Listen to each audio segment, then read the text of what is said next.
Welcome to another episode of Lucid Cafe. I'm your host, Wendy Halley.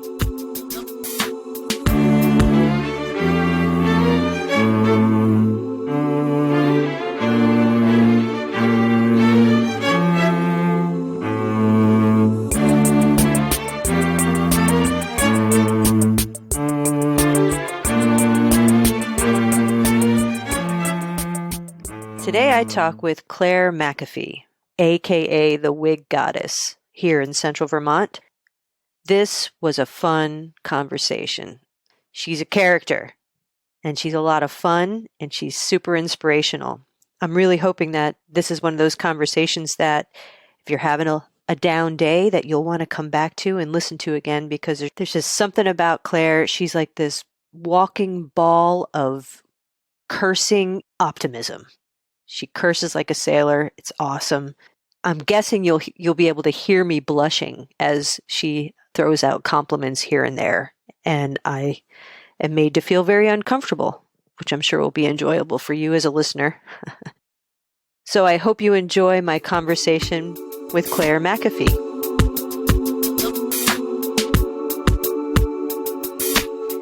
Thank you for coming on the podcast. Absolutely. Really happy you're here. I've been wanting to talk to you for a long time. So how did you become the Wig Goddess? About 20 years ago, I just passed my 20-year anniversary. I had a really dear friend that was suffering from breast cancer, and she had lost all her hair, and she had gone somewhere to buy a wig. And I had always worn wigs for fun. Like, I had heads all around my bedroom in different styles. I was just always been kind of outrageous with my style. And she showed up at my door one night when it was raining, and she was crying, and she had her first date with her husband since she had the cancer. And the wig she had on looked like pubic hair. It was awful. And she said, "This is terrible." And she said, "I know you have wigs. Can you help me?" And she said, "It's really important that we go out and have a date tonight." And I knew that she wasn't going to be long in this world. So I said, "Come on in." And I did her makeup just for fun. And I put a wig on her, and it looked beautiful. And she said, "Oh my God, I feel like a human again." And she just went out and did her thing. And I didn't think much of it. And then about 3 weeks before she passed away, she called me to her hospital room. And she said, "You have to promise me that you're going to do what you did for me for other women, because it gave me back something that meant something to me, like some kind of self-esteem and feeling like a woman again." Because the one thing I've noticed over 20 years is there's no heroes in this. And it's okay to cry about losing your hair, because the one thing that makes you feel amazing about yourself is your hair sometimes. And when that's gone and you have a life-threatening illness, that's a double fuck up the ass. You know what? I'm sorry, but there we go. And there it goes. Well, it's true. Yes. So it's really amazing to see. And there's no kudos coming my way. I just love to help. And when my best friend in the world, we all have a woman in our life, or have had a woman in our life that's everything but sex to us, like someone that you care about more than anything. A beautiful relationship with her, my friend Pam. She had lost her hair. She called me one day and she said, "Oh my God, Claire, my hair's coming out. Can I come visit you?" And I said, "Yeah, absolutely." And it was my day off. So she came in and I thought, what should I do? And my hair was down here, and I just shaved my head. And I met her at the door and I go, "Do you like my haircut?" And she goes, "Claire, I was kidding. I just want to get away from my family. My hair's not coming out yet." And I stood there bald, like I look like Uncle Fester on steroids. It was horrible. And I kind of looked at her and she goes, "I'm just fucking with you." And all of her hair was in her hat. And so kind of what I offer for women in my shop, if they're going through chemotherapy, that's a rough thing. There's absolutely no cost to it. They can come in for a whole hour, get their makeup done for free, just a nice daytime makeover, try on a bunch of wigs, bring some friends, and they can take pictures. There's no obligation to buy a wig from me. It's just kind of making you feel good, getting an hour away from all the shit you're dealing with. And if you don't buy a wig, that's no big deal either. You don't have to come back. You don't get a call from me. It's just whatever works for you. Because some women decide that maybe just a hat would work. Not everybody wants a wig. So, and for cancer patients, there's no profit involved in it for me. If I replace the wig and pay for the shipping, it's kind of an even break. So it's really, it's something that I love doing, and it's one of my favorite things to do. So that's how it started with your friend. Yeah. You said 20 years ago about? I just passed my 20-year anniversary. All right. So what were you doing before you became the Wig Goddess? I was working at the Vermont Land Trust. Yeah. And I worked at, I worked at Vermont Land Trust doing database stuff. But then I was just working at Shoney's restaurant as a waitress. Okay. I was the person in the Shoney bear costume. For real? I'm serious. Of course you were. Oh my God. I used to walk down the aisle with a fart machine and just watch people's faces. And I would, it wasn't just for kids. I used to always make people laugh in that suit. Everyone that worked there at the time was only about 5'2" and I'm 5'8". So they needed someone taller in the suit. So it worked out well. So they actually have a bear? They did have a bear. Restaurant. It was their mascot. And I would hand out balloons, but I would suck on helium first and go out and talk to them. Nice. Oh my God. Wow. Or say obscene things to adults I knew because they didn't know who I was until they figured it out. So, accosted by a Shoney bear. That's pretty sweet. What's a bear talking? What did you just decide after your friend died? It took a little while, and it really was a lot of soul searching because I'd never owned a business. And I was in the military full time too in the 80s. So I just kind of had some experience. Were? Yeah, I was in the Army. I joined the Army in 1983 and I was stationed in Washington, D.C. at Walter Reed Army Medical Center for 4 years. So I was in. No way. 1983. Where? I was in the Air Force. Oh, very cool.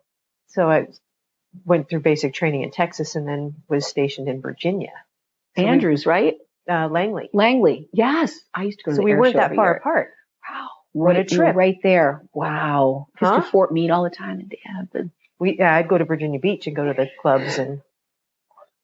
It was such a party. The Army was quite a life for me. And I was very fortunate. I was stationed in a place where we never went to the field. So it was just like a 7 to 4 job every day. It was like Club Med.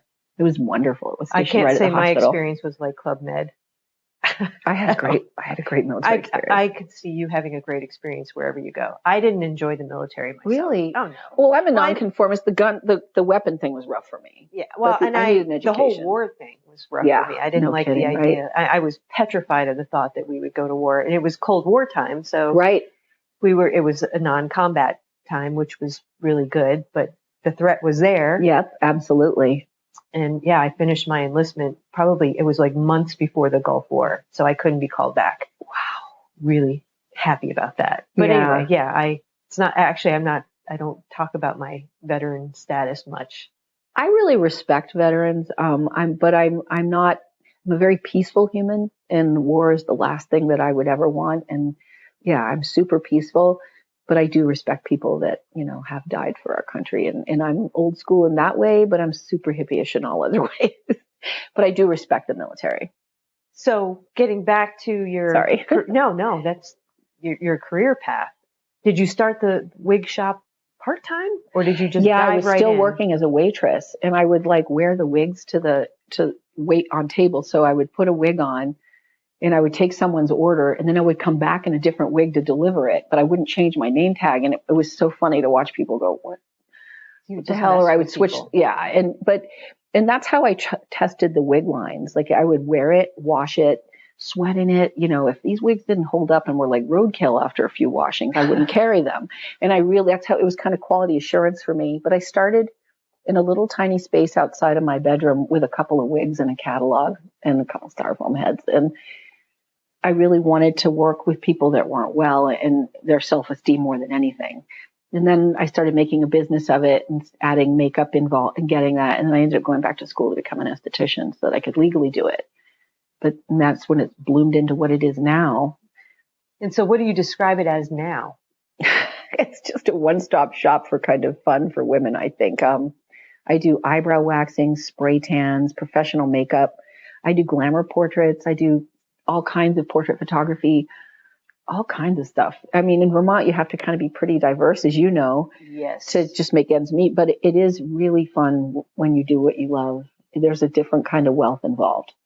It's not financial. It's just soul wealthy. I love what I do. I wouldn't do anything else. And the people that come in make it special. So would you consider yourself a risk taker? Oh, absolutely. I'm living by the fucking seat of my pants every day. Oh, shit. Absolutely. I had an offer a couple of years ago to go to the West Coast for a few months to do some of my photography work and work under another photographer. And the money was sick. But the fact of leaving my community, the money meant nothing to me. I was flattered that someone thought I was good enough, but it will never be about money in my business. It's really fun, and I never dread going to work every day, and that's important to me. The times when things have in your business, because as a small business owner, things ebb and flow. Right. In those times, the ramen noodle times. The ramen noodle times, exactly. When that happens, how do you get by? What do you tell yourself?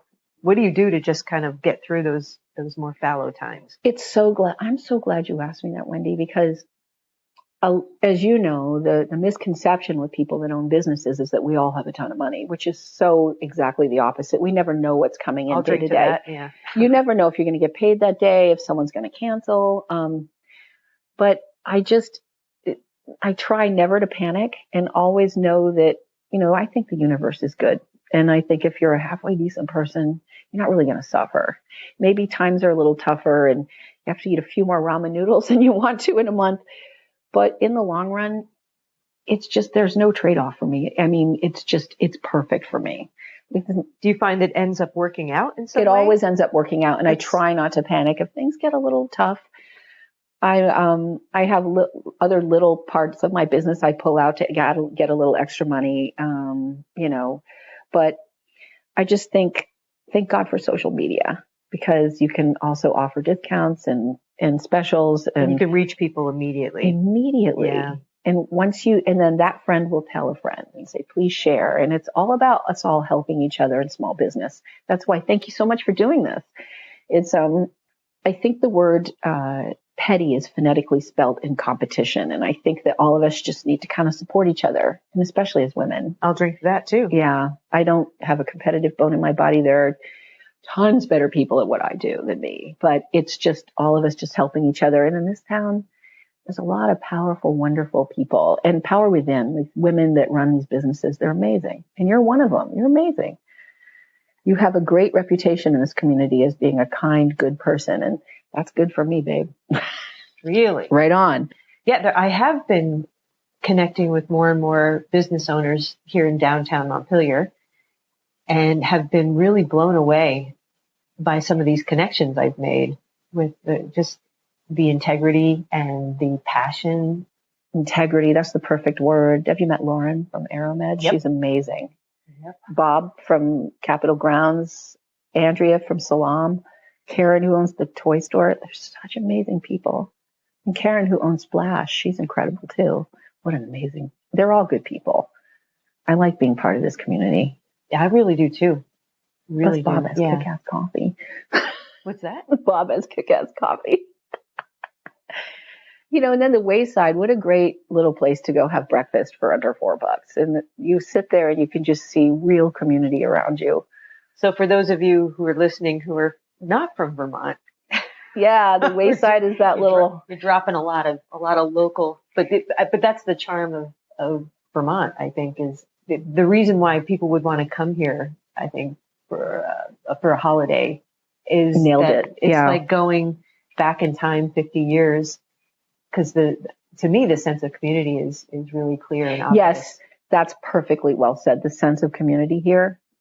When people come to visit, I can overhear people talking during this time of year when I'm walking around town saying, everybody's so nice here. And there is a lot of integrity in business here. People, if I could give advice, I do mentoring through some of the local high schools with people that maybe want to do what I do in either photography or anything I'm doing. And if I could give any advice to anyone young, do what you love, because your job eats you up 8 hours a day. And if you don't love it, it's not good. I couldn't agree more. I would say to people a similar kind of thing. A majority of your waking hours are spent at work. Right. So you damn well better enjoy what it is you're doing. It's so great. I know. It's easy to go the safe route. Yeah. It's really scary to take a risk and to follow your heart. And that's kind of what I wanted to talk to you about a little bit more, is this because you're clearly really passionate and it comes through strongly. What advice do you give to, like, say, high school students or anyone who's afraid to take that step? Follow your heart. Everyone is given something. Up until I was probably 30, I thought I had really nothing that I could offer as far as what could I do that would make a difference in the world or make a living from it. And you just you dig in deep and find something you love and start it part-time. I know you got to make a living, you got to eat, you got to put food in your stomach, gas in your car, but find something, get away from the money part of it. Like if you can, it's better to live by the seat of your pants and love your job every day and love life every day than to have a big nest egg and be miserable. And it's unfortunate that in my line of work, people come in and a woman will come in and get her brows done and not really need her brows done. She just needs to talk. And and I'm sure, look who I'm talking to, that I'm sure you meet a lot of rich, miserable people. They work their lives to keep up with the Joneses, but they're so lonely at night. Or if they've got these big, beautiful homes, they don't have time to live in them because they're working so hard. I live in a little apartment above my shop that is like a hippie hideaway, and it's just right for me. I think money should be spent on adventures and not things. So yeah, the idea of having experiences rather than stuff. Exactly. Yeah. Experiences are it for me. We're in agreement yet again. Again, it's great. What gets you excited? What gets me excited? And again, there's no ego in anything I do. I just love it. Oftentimes somebody will call me when like a high school prom is coming up. A mother will call me and say, listen, my daughter has no self-esteem at all, and I know she wants to go to the prom. Could we come and talk to you? And so getting someone from I'm never stepping in a building with a dress on and being vulnerable and being dressed up to, oh my God, I feel so beautiful. And what gets me excited is when I do a makeup application on someone, or if someone's going somewhere special, I don't let them see what I'm doing. And then I give them the big reveal at the end. And watching a woman walk out of there, strutting her shit, feeling good about herself. It's not about the makeup. It's the same pretty cupcake. It's just a little extra frosting. It's all about and while you're doing makeup, assuring them there's always women are beautiful, period. But because of what's going on in the media and how we're supposed to look through, magazines and any kind of media outlet, women need to get away from that and just find their power within and feel beautiful that way. But the outside means a lot to us sometimes. But just that's exciting for me is seeing somebody walk away feeling wonderful. A couple of years ago, many men do this, but one man in particular bought his wife a gift certificate to get one of my glamour portrait sessions done. And it's actually on my website. People can go to wiggoddess.com and look under there. And I actually asked him if I could use his quote. He wrote me this email. And again, it's not about me. And he said, I'll never forget the look on her face when she got out of the truck. She felt so beautiful. And he said, I'll be doing this every year with you because this is exactly what she needs. And so I think as women, I see it a lot. If you could just sit back and download my brain, or just be a fly on it is fucking scary. But be a fly on the wall and listen to women talk about everything they do in a day, from getting kids ready for school, getting themselves ready, if they have time, getting to work, coming home, making dinner, going to soccer practice, getting birthday presents ready, getting Christmas presents, arranging this, arranging that. There's a lot on their heads and shoulders, a lot. So it's amazing to me, even women I'll milk out a 10-minute brow waxing to 30 minutes just so that women will relax. It's like, I don't really look at the clock. I mean, I have to keep a schedule, but sometimes you can just tell that it's something someone really needs, just a little extra time. That connection. I remember I have 3 children, but we would do a lot of fostering, and there were times where my doctor would be running late and not be able to see me for like half an hour. And that was fine. I was sitting in a waiting room reading and having time to myself. So, I think that when you can give someone your time, that's pretty important. As you know, you do that a lot. So you're a mom. Mm-hmm. How you said you have 3 children. What ages are they? Sarah's 29 and she has 3 children of her own. Emily's 27. Sarah lives here in Vermont, in central Vermont. Emily lives in Chicago. And my son, Chris, is 20 and he lives with me. So it's an amazing life. I have an interesting life. My son is autistic. So in order for him to get through high school, every day he would dress up as a famous person. So we would leave at 7:30 in the morning to get him to school by 8. But that meant him being downstairs in my makeup and wig chair by 6 or 6:30, because every day we would create someone famous for him to go to school every day. And people can see that on my website too, under the cosplay, some of it, I didn't really want to make it about business, but this was a way for him to combat the anxiety he felt in public. And the school was incredible. He went to U32 and they just celebrated who he was. So whether I was taking Michael Jackson to school or Weird Al Yankovic, whoever he decided to be for the day, it would happen. And it was so much fun creating it every day. I imagine the students and the staff at school would probably be psyched to see him. It was so much fun. One of the kids said to me, every day we wonder who he is and we try and guess. And his TA was amazing. And there was a young woman that came up to us after he graduated in his class and said, Chris, you really, really showed people what it was like to be yourself. And you're a great example of a human being. And it really meant a lot to me. It made me cry. And a lot of people would say that to me. And he's a pretty amazing kid. Sounds like Yeah, he's really funny too. Well, he has a pretty amazing mom. Oh, thanks. I have this bumper sticker on my car that says, I'm a proud parent of a great kid that's sometimes an asshole, and that's okay. And he helped me put it on the car. And he and I are very close, extremely close. And I said, you going to help me with this? And he goes, yeah, Mom, I really like that. And his therapist saw it a couple of weeks ago and he says, oh my God, I'm laughing my ass off. That's so real. Absolutely. But yeah, so I'm very fortunate he was put into my life. Sure. All of my children are amazing. And now you're a grandma. I am. I'm actually going there tonight to spend the evening with my grandchildren to give my daughter a break. So it'll be really fun. Lots of fart machines and candy and pizza are involved. Yeah. Sounds like a fun evening. It is a fun evening. Yeah. So what do you do when times are challenging? Like, how do you get through difficult times or stressful times? You're going to laugh, but for me, comedy is really important. And so sometimes my shop is underneath my home. And I'll walk upstairs and I'll be a little sad. No one would know that, but oftentimes I'll meet women that aren't even 30 yet and they've been given a death sentence and they have children. And sometimes that weighs on me. And so you're going to laugh. I go to a lot of movies and I love comedy, and that's what gets it away from me. It shows in your Facebook feed. you post some fucked up shit. It's hilarious though. But I think that what happens is, and maybe this is going to come across weird, so feel free to edit it right out. But the media inundates people, and I'm the most open sexual person there is. I'm very cool and very open, but women feel intimidated by that constantly. There's that, they're selling gum with sex these days.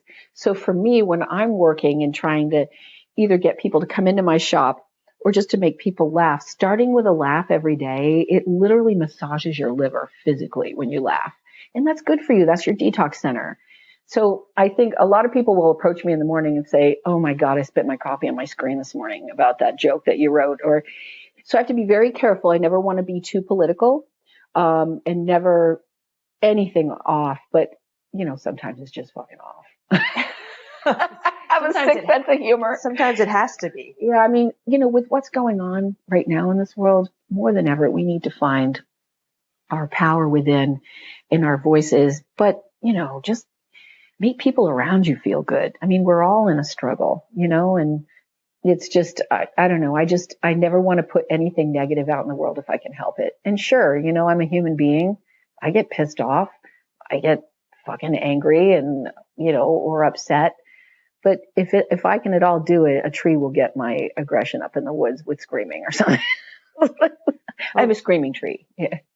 Excellent. Well, nature's good medicine. Yes, absolutely. I'm guessing though that you probably came out of the womb with a whoopee cushion. Absolutely. And a poop emoji on my head. Yeah, absolutely. I'm very lax about that. Bodily functions are pretty funny to me. And No pun intended. yes. Lax. I was lax about that. I feel so terrible. A young woman came in the other day and was talking about being bullied in school and how it made her feel less. And we laughed a little bit about we talked about how it made us feel, but, and also, who wasn't bullied in school? I got the shit beaten out of me every day in school. So, but Really? I couldn't make eye contact with anyone in school. I was very shy. I would look at the ground constantly. I had no voice. That I would never have I guessed. know, it's so funny. So how did you evolve out of that? Because you're clearly not that now. Not at all. I guess I don't want to talk about this too much, but I suffered some pretty severe trauma when I was a child. I mean, pretty severe. And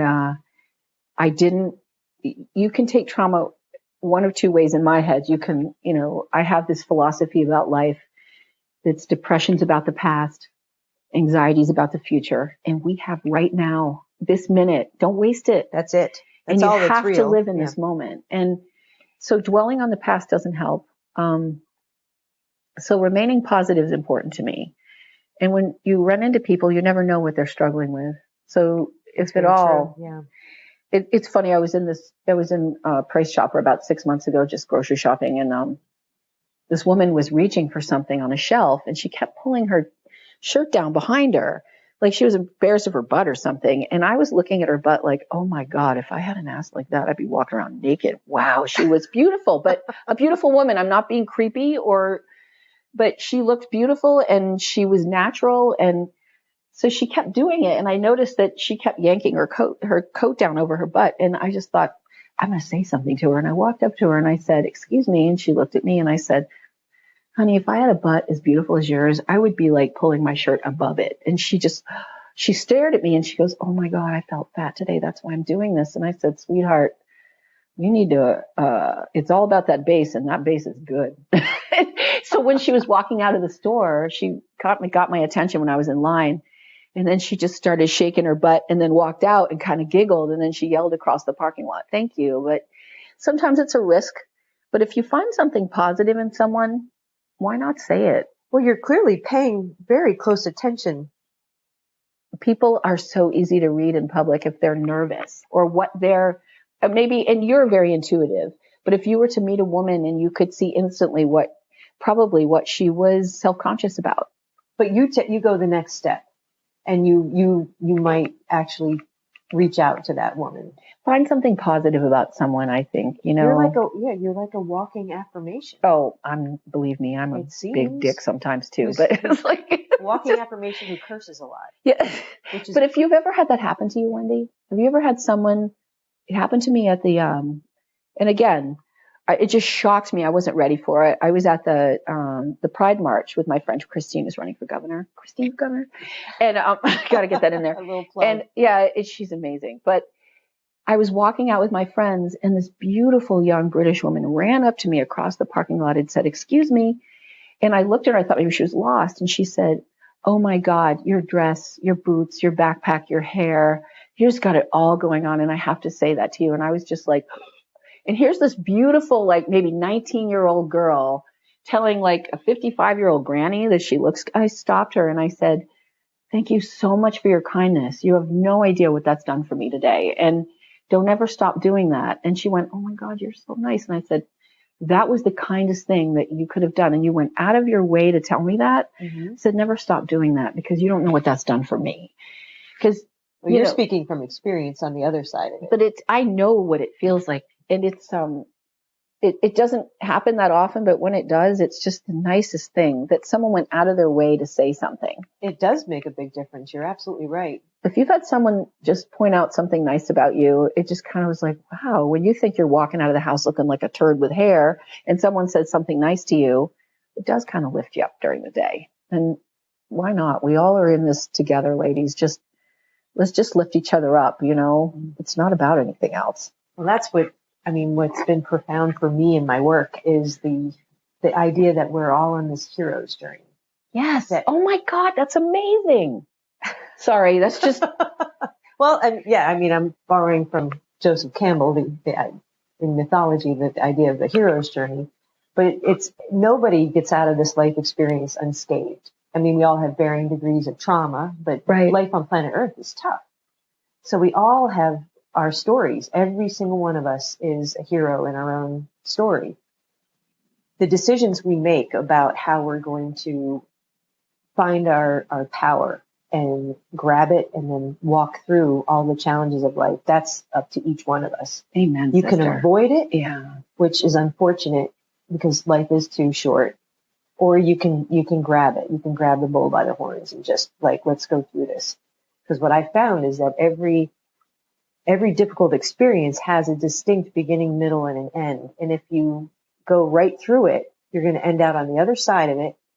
And that's what healing is. And absolutely. then you can look back and then you have a lovely scar that you can talk about and you can point to. And, you know, and also have empathy for someone else who's going through it. Exactly. Absolutely. If you avoid it, that's what seems to cause so much strife, is that because you can run, but you can't hide. Right.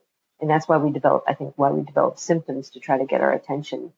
Right. There's something that's being ignored. You have to allow that to work through, so to get through it, get on the other side of it. But there is a reason for everything. And you can take something that was horrible and turn it into something good, because someday you could empathize with someone, maybe them not even knowing, but you can feel that and understand how to talk to them. And so you have to look at every experience as something, as a stepping stone. And believe me, none of us are perfect. We all get pissed off. We all have shit. But I think if you can live in that philosophy, you're going to do okay. You're going to get out alive. Well, no one's getting out alive, right? But true. And if I could just touch on it a little bit here is, how many women will come in and see me and be upset about a certain birthday happening, or, oh, I'm turning 30, I'm turning 40, 50, 60. Ladies, it just gets better. It does. You know, you can't, as you get older, the beauty comes from the depth that you've had from life. And we focus so much on the outside because that's what we're told to do. And it's nice to feel good about yourself. I get that. But understand that beauty is so amazing when it comes from within. And that's, to me, I meet some of the most beautiful people in the world, and they're the kindest people. To me, beauty is all about kindness. And I mean, you get that more than anyone. And you're smoking hot. So seriously, you're so beautiful, but no woman will ever see that. All right. So yeah, I know. Now you're fucking embarrassed, right? Like, let's move on. Well, I was just going to say how it actually blows me away when in my work, when I get to witness somebody grab hold of their power and then face their inner demons and move through it. Isn't it amazing? Yeah. It is. It's mind blowing. And it seems that that's one of the things that you've been able to do, is, despite coming from a background of trauma, that you've turned that around for yourself. I just think that life is so important. And when it's short, so live it, love it. Girls, eat the fucking cheesecake, for God's sake. Fuck that. I'm going to eat a salad. No, I'm going to munch a double cheeseburger when I'm out. But no, life is good. And it's what you make it. Mm-hmm. But, and we're living in a time of the Instagram filter. Yeah. Holy shit. I lost my nose, but I look good. It's over filtered, and it is flattering as hell to look 30 again, but hello. Then when they look at you and it's like, excuse me, is Claire here? But I guess there's something to honesty, right? It's like, let's just be honest. Yeah. This is how I look. This is what I look like. This is what it is. Yep. I know. It's tough. It is tough. But again, life isn't a competition. It's about what you have and making it work. And just, I think if I could give any gift to a young woman, is just, oh my God, find your power, love your life, stop worrying. Damn, I could have used you back in the day. Holy crap. I wished I would have had this philosophy back in the day. You talked about the whole prom thing. I mean, I was a pathetic teen. Oh, I doubt that. Oh, no, I was. I'll tell you my story. Yeah. Well, it's not it's a pathetic story, but I'm not there anymore, so I can talk about it. I was so pathetic that my mom she was like, Wendy, you got a date.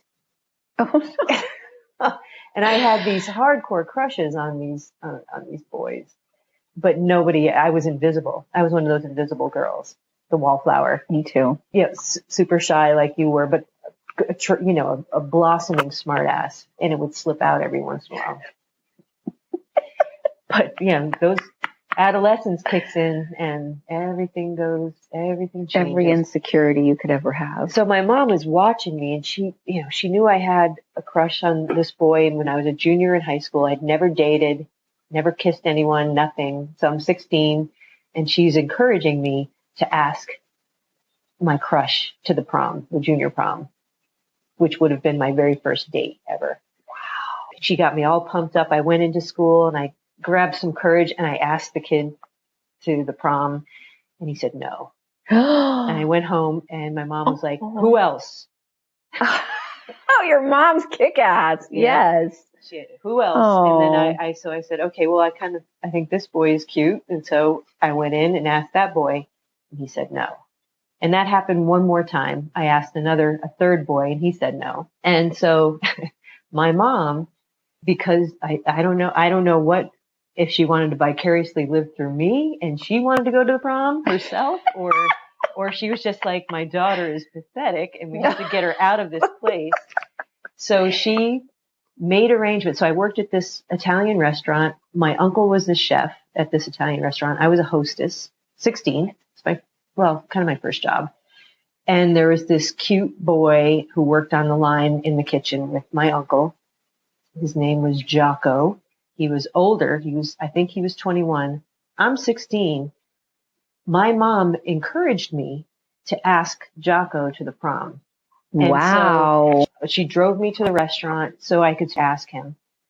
She just kept saying, just do it. And I'm like, Mom, I think 3 times a charm here. I'm not up for a fourth rejection. So she drove me up, and I remember asking him to come out of the kitchen for a second, and I got the words out of my mouth. I didn't really know him that well, other than seeing him on my shifts and thinking he was really cute. He had these deep blue eyes and he had black hair. Clearly an Italian guy with the name Jocko. And he was super short, but I didn't care. So I got the courage, and I asked him if he'd go to the prom, and he said yes. Oh, yes. And we're getting close to the prom now. It's like 2 weeks away maybe.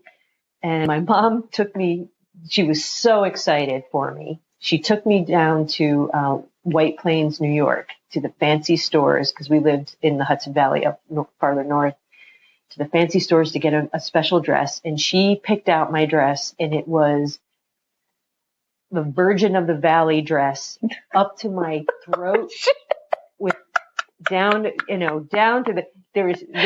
it said, do not touch my daughter. Everything about the dress. Vagina off limits. Hands off. I love it. Oh my God, you're amazing. And then, oh shit. And then, Jocko had to rent a tux. And I had really hoped for a black one, because I had this vision in my mind. And my mom, the day of the prom, she's in my bedroom, and I got my hair done in this really awful way. Again, I could have used you. I don't do hair, but I would have loved it. Well, whatever. Oh shit. I could have just used you in the background. And You're so great. Yeah, I'm choking. So she comes, I hear the doorbell ring. He shows up, and she comes in the bedroom where I am. And I was like, how does he look? And she said, he looks great. She paused. He looks great. His tux is not exactly the color you were hoping for. Oh, no. So because it was so late, he got this powder blue tux. I almost said powder blue. With the dark blue velvet trim. And he had a white ruffle with the violet trim. So we had violet, white, Easter egg blue and deep navy blue, and it was awful. But Give me time. What are you going to do? Yeah, I was petrified. It was, I didn't know, when you're 16, you always wonder what your first date's going to be like. So awkward. I mean, most people have already dated by that time, but I mean, I was petrified. I didn't know what to do. I didn't know this guy. He was super sweet, very kind, really. It was a good first experience, but, I didn't, I don't even know. I don't even remember. I blacked it out. I don't remember the whole thing. Oh, but anyway, that's come hilarious. To find out, the punchline of the story is my mom arranged for him to say yes to me. No. Yeah. She felt so horrible. Oh, what a great mom. Yep. Oh, there's nothing more important than self-esteem in your children, like for them to just feel like they're okay, and that and I can remember sending my daughter to kindergarten the first day, and she was all dressed up and she was so excited. And she had this cute little dress on, and I followed the bus because I was so worried. She's 29 now, and she came home from her first day and she was just in tears. She called me fat and I'm ugly and I look like a boy. And that was it. It was like, I felt like I'd thrown a lamb to the wolves. And then it was like, all right, sweetheart, here's how you're going to take your power. Like, you are an amazing young woman and you will, be kind to people and just be your inside beauty. And that will come on the outside too. And she was so beautiful. My daughter, she still is, but it's just so painful. A great message, yeah. It's so painful to see and I do see a lot of young women in my shop that are being bullied at school, and they just need someone to talk to about it that's not a parent, that would not just, how can I go about this? And it's just the hardest thing is to see someone's self-esteem shattered. Yeah, and adolescence is typically when that really kicks in, unfortunately. And isn't it funny that sometimes, and again, it's not about this all the time, but when you're aesthetically the most beautiful in your life, you're the most self-conscious. And, aesthetically. Mm-hmm. But as you get older, there's a kind of beauty that comes with that, from that depth we were talking about. And it's unmatchable. It's an interesting phenomenon too, I think, is when you look back at photographs of yourself from the past and you were so self-conscious about I know, I was fucking hot. What was I thinking? I remember thinking that a few times, like, actually, that's not that bad of a photo. And I remember wanting to hide that photo. It's what I tell every woman that comes in and starts talking. So I have this facial bed that the women just lay back on and get their makeup done or their brows. And I'll hear them say something like, oh, I just wish I could lose weight, or I wish I didn't have this. And I said, right now, you need to take a picture of yourself and put it in a drawer. And in 10 years, pull it out and you're going to look at it and go, oh my God, I was fucking hot. So right now, you're never going to look better than this. Grab what you've got and make it work, and there's nothing more beautiful than confidence. And I'm not talking cockiness mm-hmm. or ego, but just being confident in who you are. There's nothing more beautiful than that. And, I know a lot of amazing, amazing women, and it all comes from feeling that confidence. And it's tough because the world tells you that you have to look this way or feel, or, it's, and that's a challenge for a lot of women. So you didn't always feel confident. Oh, I was so self-conscious in my 20s. And when I was in the military, I was running 6 miles a day with my special forces friends. And I was working out all the time. I think I was 11% body fat. And I got a little job working with Macy's. I got picked up on a security camera and I did some catalog work. And I'll never forget the photographer telling me that, why didn't you take off some weight, chubby? And I said, I was so thin. I was 11% body fat for a woman and real thin. Even my mother didn't recognize me when she came to visit me. And he said, don't look at the camera. Your nostrils are too big. Oh my God. And it was a constant reminder of everything that I was self-conscious about. And I got out of that. It's not that glamorous. But you guys asked me to right. do this. He was the photographer. He was just being a rude dick. But it was very, it was eye-opening to me, the pressure that's put on women, that is put on women. And I just went through my stages of all of us as women, we don't walk around thinking we're beautiful, but knowing we're beautiful inside, that is where I have to go with that for me. And that's what loosened up the rest of it. Like, I'll do what I can on the outside, have some fun, but I know that I'm a good person inside, and that's what it means to me. And it's hard to let go of that because the world goes around young and beautiful people. But I see beauty everywhere, and never have I been more aware of it than now. I run into women on the street in Montpelier that are 50, 60, 70 years old, and they're just fucking fabulous. They're beautiful. They're stylish. They're funny. They have these great senses of humor, and they've arrived. They've arrived at this. And that's one of the things I wanted to ask you is your take on this attraction towards youth, like wanting to maintain that youthful appearance, plastic surgery and all these different. Yeah, it's tough because I don't really I think if something makes you feel better about yourself, that's fine. Go for it. It's totally fine to do something. But I think that there is a lot of pressure on women to keep young, and when our jawlines start touching our tits, it's like, oh, my butt looks like two raccoons fighting in a sack. And people are always worried about it. But I just think we all are worried every day about how we look, and we're not going to lie about that. But I just think there is a lot of stress.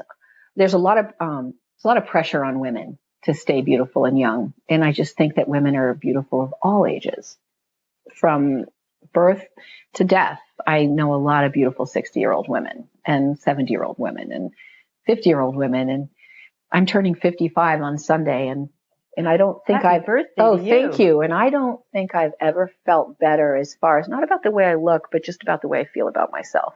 And I'm confident of what I am as a person.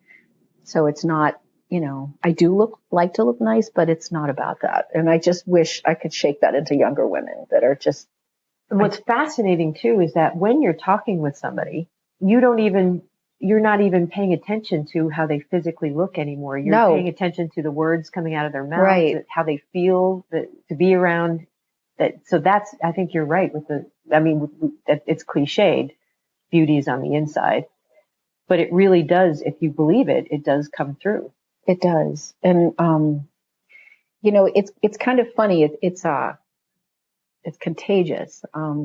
You asked me earlier about what I do if I get stressed. Have you ever gone to a movie and everyone in the theater is laughing at the same time?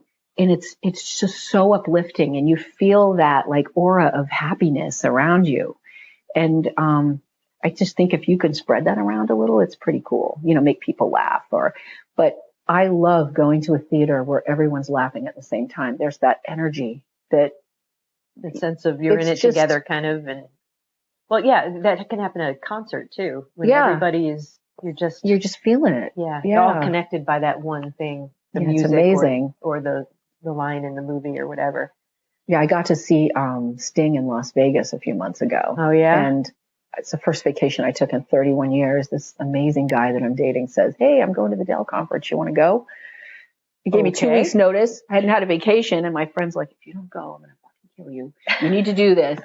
So we went, and they sponsored this big, and Sting comes out on the stage, and he was so powerful, and his music is so amazing. And there was 5,000 or 6,000 people in this one room, just like with lights, and you just felt all this energy and power. He's so amazing.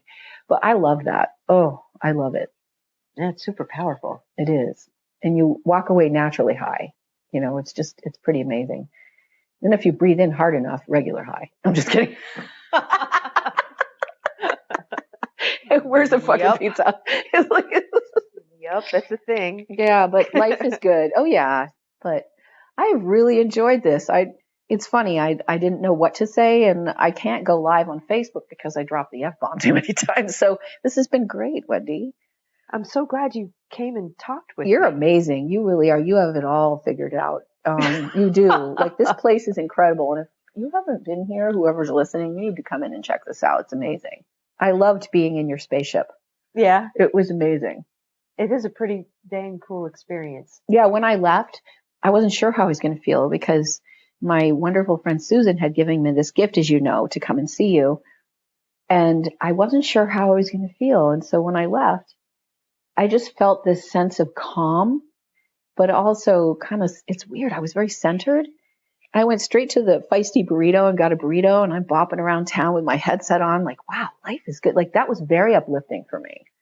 So if people haven't tried this, they really need to. And I would never endorse anything that I didn't care about or I wasn't true about. And it was really amazing. It's quite healing. Well, thank you. Yeah, it is. And you just got a taste of it too. Oh, yeah. Oh, believe me, I would. Yeah, we need to maybe do a little bartering. I'll come back and do this again.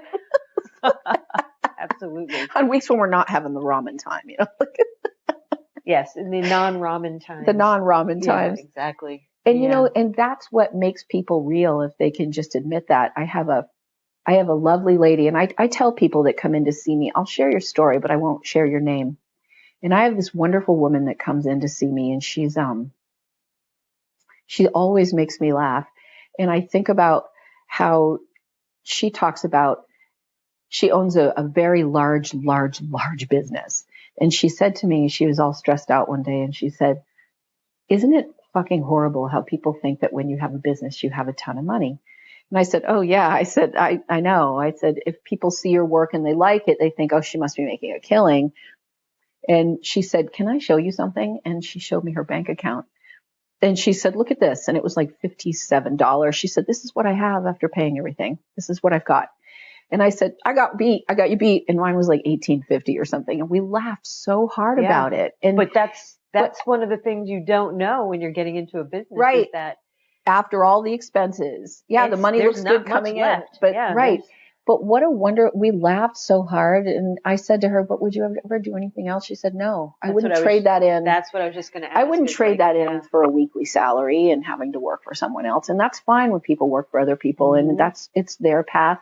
But for me, I'm too much of a free spirit to do that. Like, I got to do my own thing. And you pay the piper if you get a little lazy or a little too free spirited. Like, oh, I don't think I'm going to work today. I'm going to go do this. Oh shit. So, but it's wonderful. I wouldn't change my life for anything. Well, that's a wonderful note to end on. Yeah. God, Wendy, thank you so much. You're amazing. And please, this isn't just a plug because Wendy has asked me to come here. You need to come and try out, maintain your wellness here. The Energy Genesis. Yes, the Energy Genesis. Lounge. Come and try the Spaceship Lounge and give yourself this time, because it was a gift to me and it was amazing. And it was a very, very thoughtful gift. It took me forever to get here. And then I kicked myself in the ass that it took me forever to get here. So come and try this. It's really cool. Oh, thank you. Well, thanks. Welcome. Thanks so much. Thanks so much for having me. And this was great. All right. That was a fun one, right? Thank you so much for tuning in. I'm really enjoying bringing these conversations to you. I hope it shows. If you want to support the podcast, please share it with your friends. You can also find the Lucid Cafe podcast on Facebook. It's a great way for you to stop in, say hello, give some feedback, or if you have some suggestions for future episodes, I would love to hear from you. Thanks so much.